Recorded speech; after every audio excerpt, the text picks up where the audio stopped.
Picture this. You're sitting in your favorite coffee shop in downtown Portland, scrolling through Spotify, when you discover your fiancé has created a wedding playlist called Tyler and Emma Forever, except every single song is about his ex-girlfriend, Rebecca. Every single one. The same Rebecca whose photo he still keeps hidden in his wallet. The same Rebecca who broke up with him 3 years ago to find herself in Europe. I found out 6 weeks before our wedding that I wasn't the love of his life. I was just the placeholder, keeping his bed warm until she decided to come back. Before we jump back in, tell us where you're tuning in from. And if this story touches you, make sure you're subscribed, because tomorrow I've saved something extra special for you. Tyler Brooks had been my safe harbor for 3 years. We met during a rainy October evening at a marketing conference in Seattle, where I was representing my agency and he was showcasing his startup's latest app. He approached me during the networking mixer with the kind of confident smile that made my stomach flutter. Within 20 minutes, we were deep in conversation about everything from our shared love of hiking to our mutual obsession with finding the perfect breakfast burrito in Portland.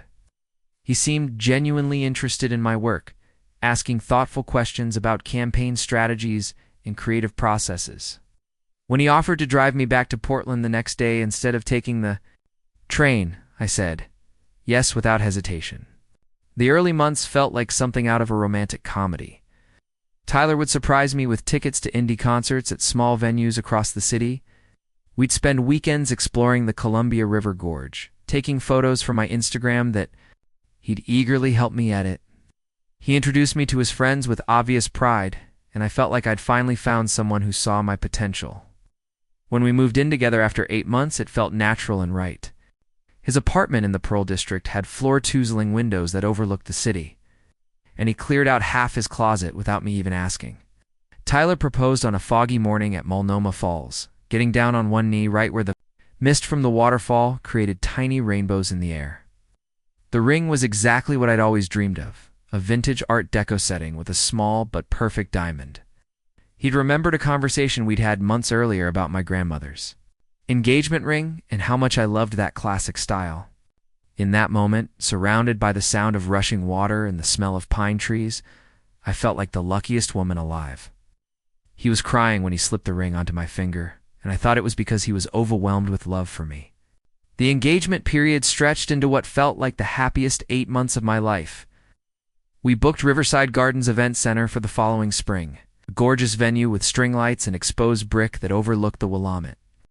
Tyler seemed excited about the planning process, showing up to venue tours and tasting appointments with enthusiasm. He had opinions about everything from the color scheme to the type of flowers we should choose. When we met with Linda Foster, our wedding planner, he took detailed notes and asked questions I wouldn't have thought to ask. I interpreted his involvement as proof of how much our future together meant to him. The guest list came together easily, since most of our friend groups had merged over the years. Tyler's best man would be Marcus Johnson, his college roommate who'd become like a brother to him. Choosing my maid of honor was simple, Sarah Martinez. She'd been my closest friend since we worked together on a massive rebranding campaign too. Years earlier, she was a freelance graphic designer with an infectious laugh and the kind of creative eye that made everything around her look more beautiful. Sarah had been single for most of the time I'd known Tyler, focused on building her photography business and traveling to document music festivals across the country. She and Tyler got along well, bonding over their shared appreciation for vinyl records and obscure documentaries. The three of us spent countless evenings at our apartment, with Sarah helping us address invitations while Tyler cooked elaborate dinners. She'd bring her camera and take candid shots of us throughout the evening. Capturing moments I treasured, Tyler laughing at something she'd said, me concentrating on perfecting my calligraphy. The three of us collapsed on the couch watching terrible reality TV after too much wine. Sarah had a way of making ordinary moments feel special, and I loved how comfortable she seemed in our space. Tyler would always insist she'd stay for dessert, and sometimes they'd get into passionate discussions about music that could last hours. I found their friendship endearing and felt grateful that my future husband and best friend genuinely enjoyed each other's company. As winter turned to spring, the wedding details began falling into place with surprising ease. Tyler volunteered to handle the music, from the ceremony processional to the reception playlist. Music had always been important to him. His apartment was filled with carefully curated vinyl collections, and he had strong opinions about everything from sound systems to the emotional impact of specific songs during key moments. I was relieved to have one major element completely taken care of, especially since my workload at the agency had intensified with several new clients demanding aggressive campaign timelines.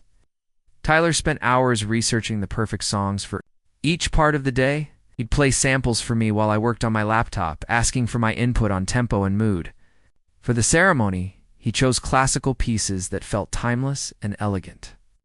For cocktail hour, he curated a mix of jazz and indie folk that would create the right ambience without overwhelming conversation. He seemed particularly excited about the reception playlist, working on it for weeks and refusing to let me see the final list. He wanted it to be a surprise, he said, something that would tell the story of our relationship through music. The romantic gesture made my heart swell. With anticipation, Sarah threw me a bachelorette party that perfectly captured my personality, a weekend getaway to a cozy cabin in Cannon Beach, where we spent our days hiking and our evenings playing board games by the fire. She'd organized everything down to the smallest detail, from renting the exact cabin I'd mentioned loving during a girls' trip the previous year to stocking the kitchen with all my favorite snacks. 8 of my closest friends joined us, and Sarah documented the entire weekend with her camera, creating a beautiful album that captured our laughter and friendship. On the last night, as we sat around the fire sharing stories and toasting marshmallows, Sarah gave a speech about love and friendship that brought everyone to tears.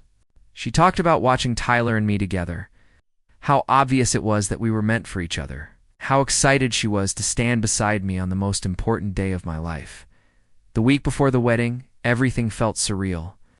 My dress, hung in the closet like a symbol of all my dreams coming true, a simple but elegant align with delicate lace sleeves that Sarah had helped me choose during a magical day of trying on dozens of options.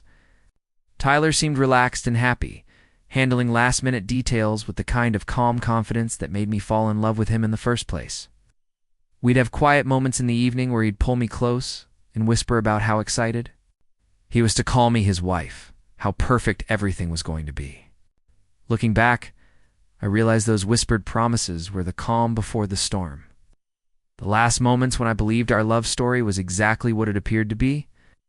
The discovery happened on a Thursday evening while Tyler was at Marcus's bachelor party planning session. I was home alone, trying to finalize the seating chart for the reception when I remembered I needed to check the ceremony timing with our DJ. Tyler had mentioned creating a master playlist on his Spotify account that included everything from the processional to the last dance. I grabbed his laptop from the coffee table. Knowing his password by heart, the same combination of numbers and letters he'd used for everything since college, Spotify opened to his recently played list, and I scrolled down looking for anything wedding-related. That's when I saw it. Tyler and Emma Forever, wedding reception. My heart did a little skip of excitement as I clicked on it, eager to see what musical journey he'd planned for our special day. The playlist had 47 songs, carefully organized and titled, but as I read through the track list, something cold and heavy settled in my stomach. The first song was The Way You Look Tonight by Frank Sinatra, which seemed perfect until I noticed the note Tyler had added. Rebecca wore that blue dress to Sarah's gallery opening. The second song was At Last by Etta James, with the note, Rebecca cried when this played at the jazz festival. Every single song had a note. Preparing and narrating this story took us a lot of time, so if you are enjoying it, subscribe to our channel. It means a lot to us. Now back to the story. Every single note on the playlist was about Rebecca Chen, Tyler's ex-girlfriend, who had walked out of his life 3 years ago to backpack across Europe and find her artistic voice. I sat there, frozen on our gray sectional, staring at the laptop screen as the truth washed over me like icy waves. Dreams by Fleetwood Mac, Rebecca's favorite song to paint to. The Night We Met by Lord Huron played this when Rebecca said she needed space. Vienna by Billy Joel. Rebecca always said this song understood her. Track after track, annotation after annotation. It was all a tribute to the woman who had left him long before I entered his life. My hands trembled as I scrolled through the playlist. This wasn't just a list of songs.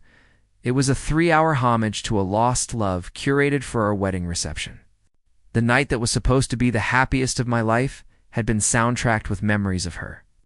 Nausea rose in my throat. I felt like someone had knocked the air out of my chest. And then I found more. His profile held dozens of playlists. Rebecca's Rainy Days from 2 years ago. Missing Rebecca created 18 months ago. Songs that remind me of her, updated last month. Last month, we were 8 months into our engagement. We'd lived together for over 2 years, and still he was making playlists about her. The most recent one, updated just 3 days ago, featured Janet Jackson's Come Back to Me. The note read, "Saw someone who looked like Rebecca. At Powell's today, made me remember why I loved her laugh." And then the front door opened. Tyler walked in carrying our favorite Thai takeout, humming something softly, looking utterly at ease. For a moment, I just stared this man, I thought. I knew, trying to grasp how long he'd been living this emotional double life.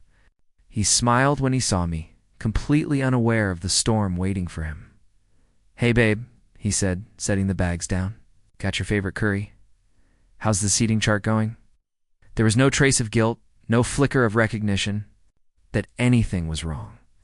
"Tyler," I said, my voice unfamiliar even to Maraspy and distant. I turned the laptop toward him, the wedding playlist still on the screen. His smile faltered the second he saw it. Color drained from his face. "Emma, I can explain." I raised my hand to cut him off. I didn't need his recycled excuses. Explain what?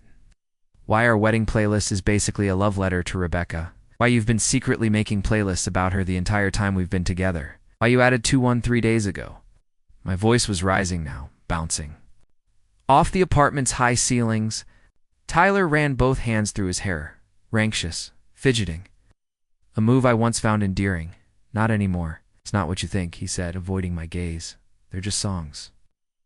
"I love you, Emma. I'm marrying you. Just songs." I let out a bitter laugh. "Tyler, you didn't just add songs, you wrote personal messages to another woman on every track. These aren't random. These are curated memories.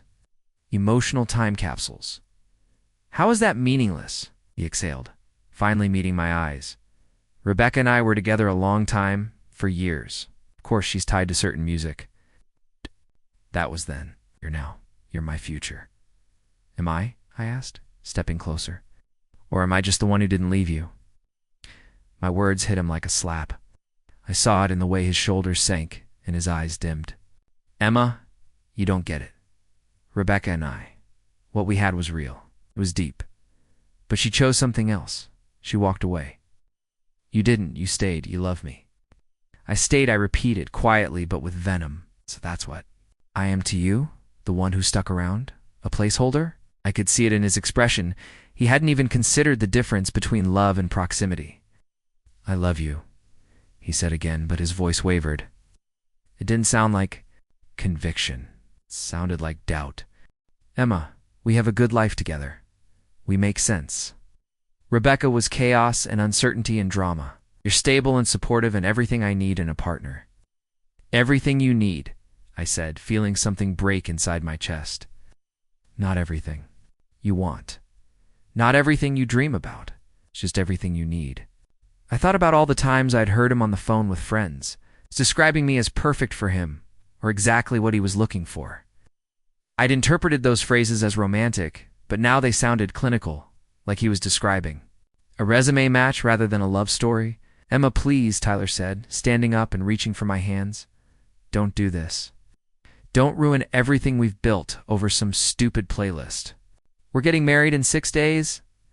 All our friends and family are coming. We've spent thousands of dollars. This is just cold feet talking." I pulled my hands away from his. "Cold feet?" I asked. "Tyler, you're planning to marry me while fantasizing about someone else? That's not cold feet. That's fraud." Hey. The word felt dramatic as I said it, but it also felt accurate. Have you been in contact with Rebecca? The pause before he answered told me everything I needed to know. She messaged me a few months ago, he admitted quietly. She's back from Europe. She wanted to catch up. A few months ago, I repeated. When exactly? But I already knew. The timeline was becoming clear, his increased interest in wedding. Planning the secretive work on the playlist, the recent updates to his Rebecca collections. March, he said. She reached out in March. March was when he'd started working on the wedding music. March was when he'd become enthusiastic about every detail of our reception. March was when Rebecca had come back into his orbit, and suddenly, our wedding had become important to him, not because he couldn't wait to marry me, but because he needed to prove something to her. Get out, I said quietly. What? Tyler looked shocked, like this wasn't a possible outcome he'd considered. Get out of the apartment. Get out now. I need to think, and I can't do it with you here. My voice was steady now, cold and clear. Go stay with Marcus. Go stay wherever you want. But you need to leave. Emma, we can work through this, he pleaded. This doesn't have to change anything. I'll delete the playlists. I'll make new ones. We can still get married. You think deleting evidence changes the truth? I asked. Tyler, you just admitted you've been emotionally cheating on me for months. You're planning to marry me as some kind of consolation prize. Why would I still want to marry you? He stared at me like I was speaking a foreign language. Because we're good together, he said desperately. Because we make sense. Because Rebecca isn't available, and I am, and you are, and we work. The simplicity of his logic was breathtaking in its selfishness. Tyler genuinely believed that compatibility and convenience were enough, that my love for him should be sufficient. To overlook the fact that his heart belonged to someone else. In his mind, I should be grateful to be chosen, even if I was clearly the second choice. Pack a bag, I said. Oh. I'll call you tomorrow when I've decided what I want to do about the wedding. Tyler gathered his things in stunned silence, shoving clothes into a duffel bag while I stood in the living room staring out at the Portland skyline. When he reached the door, he turned back one more time. Emma, I do love you, he said. Maybe not the way you want me to, but I do love you. After he left, I sat alone in his apartment, surrounded by the detritus of our shared life, wedding planning books. Sample invitations, the takeout he'd brought home growing cold on the counter. I picked up my phone and stared at Sarah's contact. Information, knowing I needed to call someone, but not sure I could form the words to explain what had just happened. How do you tell someone that your fairy tale engagement was actually an elaborate lie? How do you admit that you'd been so desperate? To be loved that you'd missed every red flag along the way?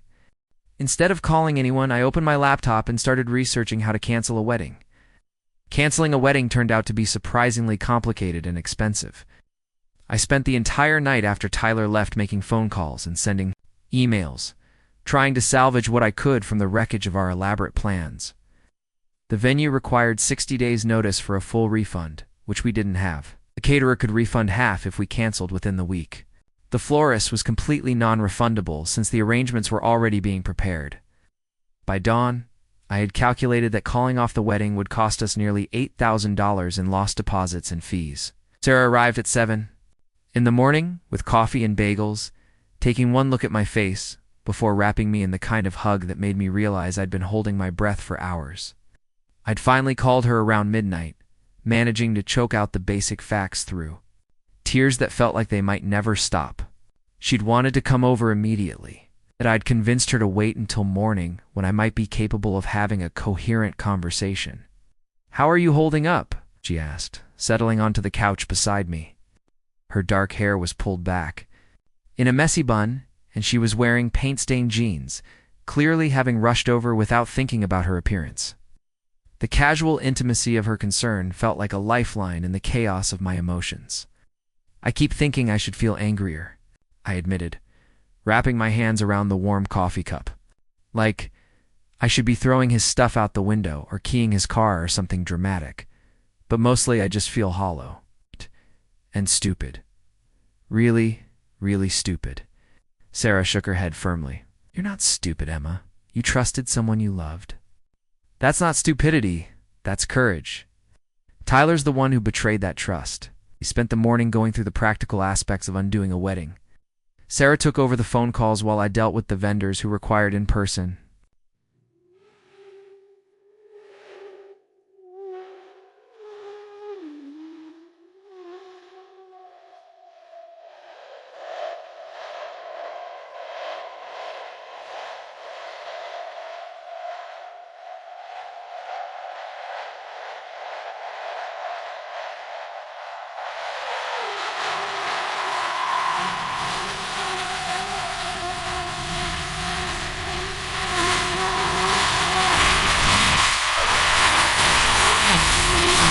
She had a way of explaining the situation that was both firm and polite, getting us better cancellation terms than I'd managed on my own. By noon, we'd minimized the financial damage and started the process of notifying guests. The hardest call was to my parents in Seattle. My mother had been so excited about the wedding, spending weeks coordinating her outfit with my sister Jessica and planning all the family photos she wanted to take. Hearing her voice shift from excitement to confusion to protective anger was almost worse than discovering Tyler's betrayal in the first place. My father got on the phone and offered to drive down immediately, his quiet fury making it clear that Tyler had made an enemy for life. I never liked him, Jessica said, when she called an hour later. There was always something to smooth about him, like he was performing being in love rather than actually feeling it. But you seemed so happy, and I didn't want to be the bitter sister raining on your parade. That afternoon, Sarah suggested we get out of the apartment that still smelled like Tyler's cologne and felt haunted by the ghost of our shared future. We drove to Powell's Books, the massive independent bookstore that was Portland's crown jewel, and wandered the aisles without any particular destination. I found myself drawn to the travel section, pulling down guidebooks for places I'd never seriously considered visiting. Thailand, New Zealand, Morocco, countries that felt impossibly far from the life I'd been planning just 24 hours earlier. What if I left? I said suddenly, holding a guidebook about solo female travel in Southeast Asia. What if I just disappeared for a while? Sarah looked up from the photography book she'd been flipping through. What do you mean? I mean, what if I took the money we would have spent on the honeymoon and used it to go somewhere completely different? What if I figured out who I am when I'm not trying to be the perfect girlfriend for someone who doesn't actually want me? The idea felt terrifying and exhilarating at the same time. Tyler and I had planned a safe, romantic honeymoon in Napa Valley, staying at bed and breakfasts and touring wineries. The kind of trip designed for couples who wanted pretty Instagram photos and predictable experiences. But standing in Powell's, surrounded by books about adventure and self-discovery, I felt a pull towards something entirely different. I think that sounds amazing, Sarah said softly. And I think Tyler being an idiot might be the best thing that ever happened to you, even if it doesn't feel like it right now. That evening, Sarah helped me pack up Tyler's remaining belongings into boxes. We worked in companionable silence, carefully wrapping his vinyl records and folding his clothes. I found myself studying objects that had been familiar parts of my daily life, seeing them with new eyes. His vintage concert posters all featured bands from the early 2000s, the exact period when he would have been discovering music with Rebecca. His bookshelf was filled with titles about urban planning and sustainable architecture. Subjects I'd assumed were general interests, but now realized probably connected to Rebecca's background in environmental design. It's like I was living with a museum exhibit about their relationship, I said, holding up a coffee table book about Scandinavian design that I'd never seen him actually look at. No wonder I always felt like I was trying to fit into someone else's life. Over the following weeks, while Tyler stayed at Marcus's place and sent increasingly desperate texts about working things out, I began the process of untangling our shared existence. I moved out of his apartment and into a temporary sublet. In Southeast Portland, a tiny studio above a coffee shop that felt like my own space for the first time in years. The neighborhood was grittier and more creative than the Pearl District, filled with food trucks and vintage stores and walls covered in street art.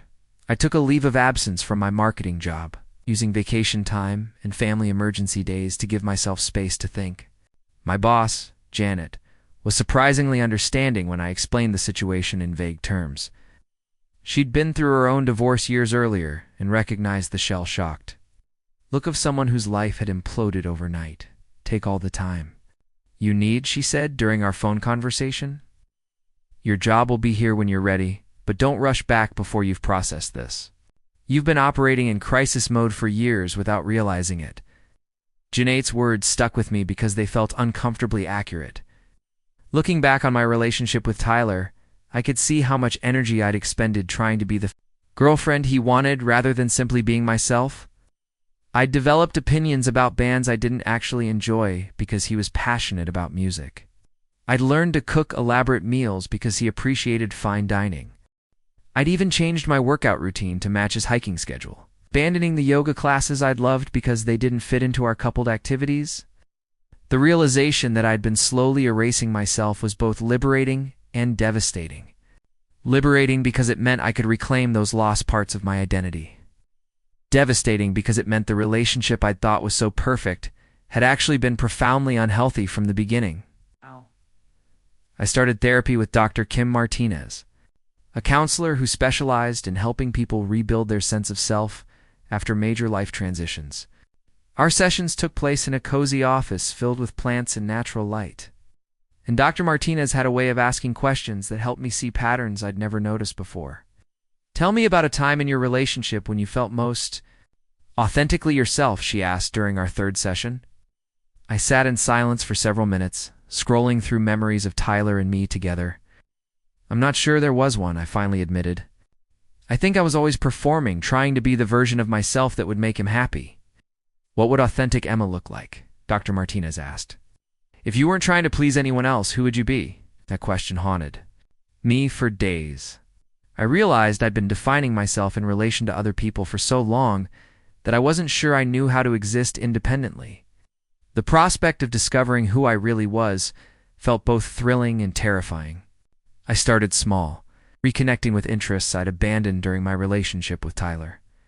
I signed up for a pottery class at a community center, something I'd wanted to try for years but had never pursued because Tyler thought crafts were a waste of time for people with real careers. The feel of clay between my fingers was meditative and grounding, and I discovered I had a natural aptitude for centering and shaping.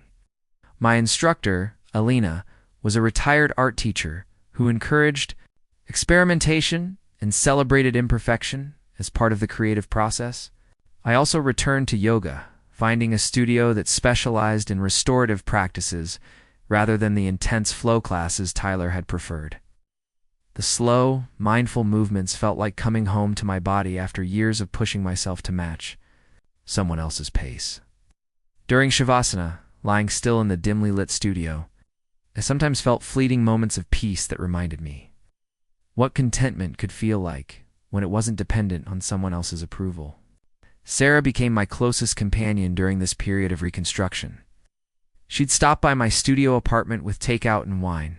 We'd spend hours talking about everything from career dreams to childhood, memories to the kind of life I wanted to build for myself.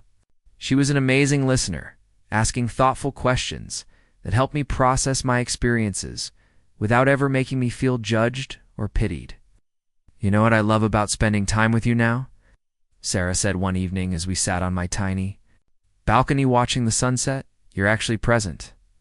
Before, even when we were hanging out, part of you was always thinking about Tyler, wondering what he was doing, whether he'd approve of what we were talking about, when you needed to get home to him. Now, you're just here, fully here. Her observation made me realize how much mental energy I'd been spending on managing Tyler's emotions and anticipating his needs. The constant background hum of anxiety about whether I was being a good enough girlfriend had finally gone quiet, leaving space for me to actually experience my own thoughts and feelings. 3 months after calling off the wedding, I made the decision that would change everything. I booked a one-way ticket to Austin, Texas, where my college friend Maya had moved after graduation to work for a nonprofit focused on sustainable urban development. Maya had been offering me her guest room since the breakup, and Austin's creative scene and warm weather felt like the perfect place to continue figuring out who I wanted to become. The night before I left Portland, Sarah threw me a small farewell dinner at her apartment. Just the two of us, with homemade pasta and a bottle of wine we'd been saving for a special occasion. We talked late into the night about fears and hopes, and the strange courage it takes to start over in your late 20s. I'm going to miss you so much, Sarah said as we hugged goodbye at her door. But I'm also so proud of you for doing this. You're choosing yourself, Emma. That's the bravest thing I've ever seen. As my plane lifted off from PDX the next morning, I looked down at the city that had been my home for 5 years and felt a mixture of sadness and anticipation. I was leaving behind everything familiar, including a best friend I'd grown to love more deeply than I'd ever expected. But I was also flying toward possibility, toward the chance to discover who Emma Chin could become when she wasn't trying, to be anyone other than herself. 18 months in Austin transformed me in ways I never could have predicted. The humid Texas heat forced me to slow down and move more deliberately through my days. Maya's nonprofit work introduced me to a community of people who were passionate about making actual change in the world rather than just talking about it. I found myself volunteering at community gardens and learning about urban food systems, discovering a side of myself that craved hands-on work and tangible results. My pottery skills flourished under the guidance of Roberto, a master ceramicist, who ran a studio in East Austin. Like the gentle community center classes back in Portland, Roberto's instruction was demanding and precise. He pushed me to understand the science behind glazes and firing temperatures, treating pottery as both art and craft worthy of serious study. Within 6 months, I was selling small pieces at local markets and had even landed a commission to create custom dinnerware for a farm-table restaurant. The financial independence was modest but meaningful. For the first time in my adult life, I was earning money from something I had created with my own hands rather than from convincing people to buy things they didn't need. The marketing skills I'd developed in Portland translated surprisingly well to building my own small business, but now I was promoting work that genuinely mattered to me. Maya and I became closer than we'd ever been in college, our friendship deepening as we navigated our late 20s together. She was dating a documentary filmmaker named Carlos, and their relationship showed me what healthy love actually looked like. They challenged each other intellectually, supported each other's individual goals, never seemed to lose themselves in the process of being together. Watching them interact was like seeing a completely different language of intimacy than what I'd experienced with Tyler. I dated sporadically during my time in Austin, mostly casual connections with people I met through pottery classes or volunteer work. Nothing serious developed, partly because I was still healing, and partly because I'd become much more selective about who deserved access to my emotional energy. The desperation to be chosen that had characterized my relationship with Tyler was gone, replaced by a quiet confidence in my own worth that didn't require external validation. Sarah and I maintained our friendship through video calls and long text conversations, sharing photos and stories from our respective adventures. She'd been traveling frequently for photography projects, documenting music festivals and cultural events across the country. Her Instagram feed became a beautiful chronicle of live performances and intimate backstage moments, her artistic eye capturing the raw emotion of musicians lost in their craft. Watching her career flourish from a distance filled me with genuine happiness rather than the competitive anxiety I might have felt during my Portland years. During one of our calls, Sarah mentioned that she'd run into Tyler at a coffee shop in the Pearl District. He'd looked tired and older, she said, and had asked about me with what seemed like genuine regret. According to Sarah, he was still working at the same tech startup, but had moved back in with roommates after being unable to afford the apartment we'd shared. More significantly, Rebecca had returned to Portland, and they tried to reconnect. But apparently their reunion had lasted less than 2 months before she left again, this time for an artist residency in Berlin. I think he finally realized what he lost, Sarah told me during that conversation. Not just you, but the life you two had built together. Rebecca was never going to give him the stability and partnership you offered. Hearing about Tyler's struggles should have brought me satisfaction, but instead I felt a distant kind of pity. He was still chasing something that had never really existed, still unable to appreciate what was actually in front of him. I was grateful to be far enough along in my healing journey that his pain didn't feel like my problem to solve. The opportunity to return to Portland came through an unexpected connection. Alina, my first pottery instructor, had stayed in touch and reached out about a position at a new community arts center being developed in Southeast Portland. They needed someone with both marketing experience and hands-on arts background, too. Help launch their programming and build community partnerships. The salary was modest compared to my old corporate job, but the work would combine my business skills with my newfound passion for creative expression. More importantly, the job felt aligned with the person I'd become in Austin. The Emma who had lived with Tyler would have dismissed the position as a step backward in her career. The Emma who had spent 18 months rediscovering herself recognized it as an opportunity to use her talents in service of something meaningful. I flew back to Portland for the interview on a crisp October morning that reminded me why I'd fallen in love with the Pacific Northwest in the first place. The city looked both familiar and foreign after my time away, like returning to a childhood. Home as an adult. The art center was located in a converted warehouse space that hummed with creative energy. It's filled with natural light and the sounds of people making things with their hands. The interview went beautifully. I found myself speaking passionately about the importance of accessible art education and community-driven programming. Ideas that had developed during my volunteer work in Austin. The hiring committee, led by a dynamic woman named Patricia, who reminded me of a more intense version of Maya, seemed genuinely excited about my combination of skills and perspective. "We've interviewed a lot of people with marketing experience," Patricia said as the formal interview concluded. "But you're the first candidate who understands from personal experience how creative practice can be transformative. That's exactly what we need to communicate to potential funders and community partners." After the interview, I had several hours before my flight back to Austin.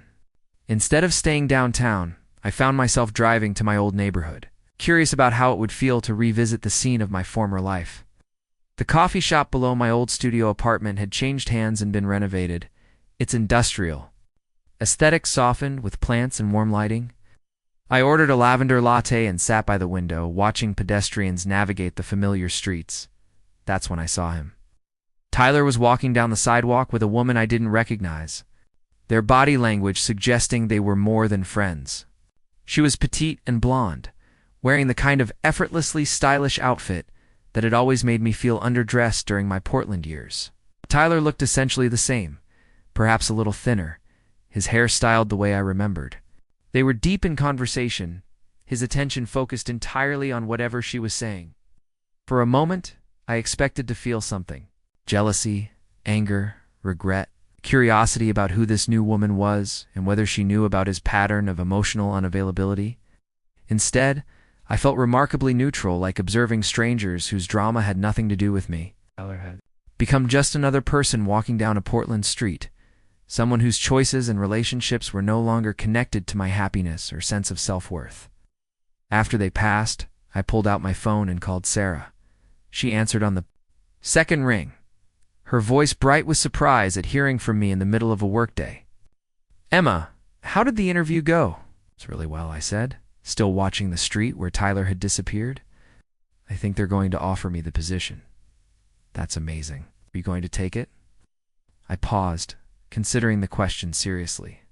Coming back to Portland had felt risky when I'd first considered it. It's like returning to a place where I might fall back into old patterns or be haunted by memories of my failed relationship. But sitting in that coffee shop, having just seen Tyler, with apparent indifference, I realized how much I'd genuinely healed. Portland was just a city now, full of opportunities and experiences that had nothing to do with my past. "I think I am," I said. "I think I'm ready to come home." "Emma, that's incredible," Sarah said, and I could hear genuine excitement in her voice. "I've missed you so much. There's so much I want to show you, so many things that have changed." "When would you start?" "Probably after New Year's, if they offer it, which gives me time to finish up some pottery commissions and say proper goodbyes in Austin." "I can't wait," Sarah said. "We need to celebrate properly when you get back. Maybe we can finally check out that new wine bar that opened in your old neighborhood." After hanging up, I spent another hour walking through southeast Portland, reacquainting myself with the neighborhood I'd once called home. The gentrification that had been beginning during my Tyler years had accelerated, with new condos and trendy restaurants replacing some of the grittier establishments I remembered. But the essential character of the area remained intact, its commitment to creativity and community still evident in the murals, its covering building walls and the diverse mix of people on the sidewalks. I stopped by a gallery that was featuring work by local ceramic artists. Studying the pieces with the educated eye I'd developed during my time in Austin, the technical skill varied widely, but each piece carried the unmistakable energy of someone expressing their authentic vision rather than trying to please an imaginary audience. Looking at those imperfect, beautiful objects, I felt a deep sense of rightness about my decision to return and continue building a life centered on creative expression. The flight back to Austin gave me time to process the day's revelations. I'd worried that returning to Portland might make me feel like I was moving backward, surrendering the independence and growth I'd achieved in Texas. Instead, I felt like I was moving forward with intention, choosing to return as a completely different person than the one who had left. The broken, desperate woman who had discovered Tyler's betrayal through a wedding playlist no longer existed. In her place was someone who knew her own worth and wouldn't settle for anything less than genuine love and respect. As the plane descended into Austin, I made a mental list of everything I needed to do to prepare for another major life transition. Unlike the panicked scrambling that had characterized my departure from Portland, this move would be thoughtful and deliberate. No longer running away from something painful. I was running toward something promising. I started my position at the Southeast Community Arts Center on a foggy January morning that felt like stepping into exactly the right chapter of my life. The work was demanding but energizing, requiring me to build partnerships with local schools, write grant applications, and develop programming that would serve families who couldn't afford private art lessons. My first major project involved creating a ceramics program for teenagers aging out of foster care, teaching skills that could become either therapeutic outlets or potential career paths. Working alongside Patricia and the other staff members reminded me daily of how much I'd grown since my corporate marketing days. These were people who measured success by community impact rather than profit margins, who celebrated small victories like a shy student finally speaking up in class or a grandmother learning to throw her first pot. The environment felt authentic in a way my old job never had, filled with the controlled chaos of creative expression and genuine human connection. Sarah and I fell back into our friendship with an ease that surprised us both. She'd evolved during my absence, becoming more confident in her artistic vision and more selective about the projects she accepted. Her photography work had gained recognition in the Portland art scene, with several pieces included in a group exhibition at a respected downtown gallery. When I attended the opening reception, I was struck by how commanding her presence had become, the way she discussed her work with authority and passion. "You've changed too," she told me that night, as we walked along the waterfront after the reception. "There's something grounded about you now, like you're completely comfortable in your own skin." She was right. The anxious energy that had once driven me to constantly seek approval had been replaced by a quieter confidence. I knew what I wanted and wasn't afraid to pursue it. I knew what I wouldn't tolerate and had the courage to walk away from situations that didn't serve me. Most importantly, I'd learned to distinguish between loneliness and solitude, between compromise and self-abandonment. Our friendship deepened as winter melted into spring. Sarah would stop by the arts center during her lunch breaks, sometimes bringing her camera to document students at work. She had a gift for capturing the concentration on a child's face as they painted, or the satisfaction of an elderly student completing their first sculpture. Her photos became part of our grant applications, helping funders see the real impact of our programming. We began spending more time together outside of casual visits. Saturday morning hikes in Forest Park became a regular ritual, followed by long brunches where we'd discuss everything from art to politics to the books we were reading. Sarah had always been a thoughtful conversationalist, but now our discussions had a depth and vulnerability that felt different from our earlier friendship. We shared stories about our respective growth journeys, our fears about the future, our dreams for the kind of life we wanted to build. The shift from friendship to something deeper happened gradually, then suddenly. During a particularly challenging week in May, when I was struggling with a difficult grant deadline and feeling overwhelmed by the responsibility of the youth program, Sarah showed up at my apartment with Thai takeout and a bottle of wine. We ended up on my couch, my head resting against her shoulder as I processed the stress of the day. "You know what I love about you?" Sarah said quietly, her fingers absently stroking my hair. "You care so deeply about everything you do. Pour your whole heart into your work, your friendships, your art. Tyler never appreciated that intensity, but it's actually your greatest strength." I looked up at her, suddenly aware of how close we were, how natural it felt to be held by her. "Sarah," I started to say, but she leaned down and kissed me before I could finish the thought. The kiss was soft and tentative at first, then deeper. As we both realized this was what we'd been moving toward for months without acknowledging it. "I've been wanting to do that for a long time," she admitted when we finally broke apart. "Even before you left for Austin, I think I was falling in love with you." "But you were with Tyler?" And then you needed space to heal, and I didn't want to complicate your journey. You're not a complication, I said, reaching up to trace the line of her cheek. You're the opposite of a complication. You're the person who makes everything make sense. Our relationship unfolded with the patience we'd both learned from our individual growth experiences. We took time to discuss what we wanted, how to honor our friendship while exploring this new dimension of connection. Sarah moved into my apartment that summer, but we kept her studio space separate.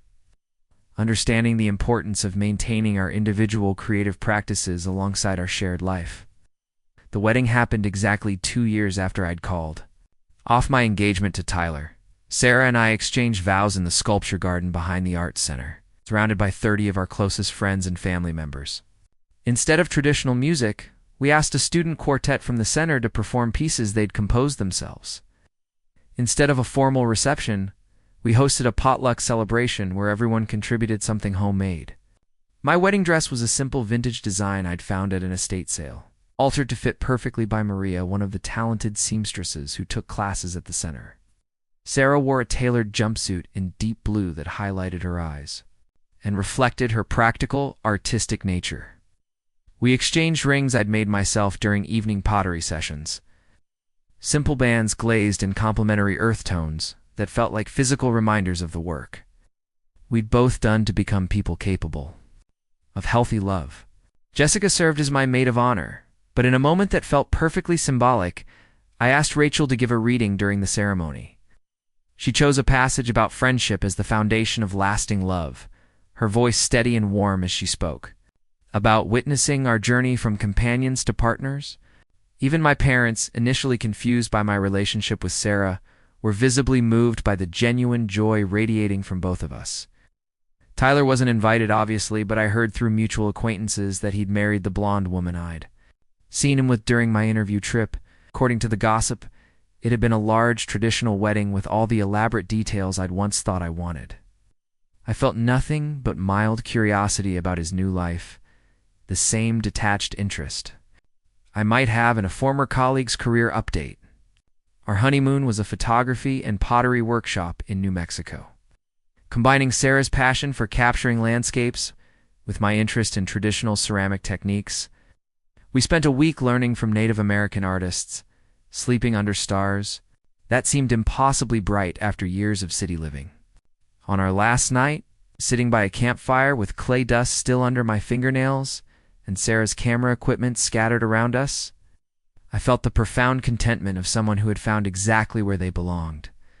Now, 3 years into our marriage, we're planning to expand the Arts Center's programming to include a community darkroom where Sarah can teach photography alongside my ceramics classes.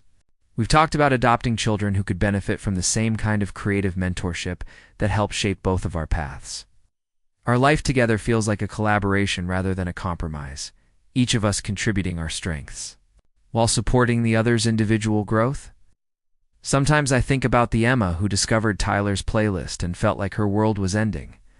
I want to tell her that betrayal, while devastating, can also be liberation. That discovering you've been living someone else's idea of your life is actually the first step toward creating something authentically your own.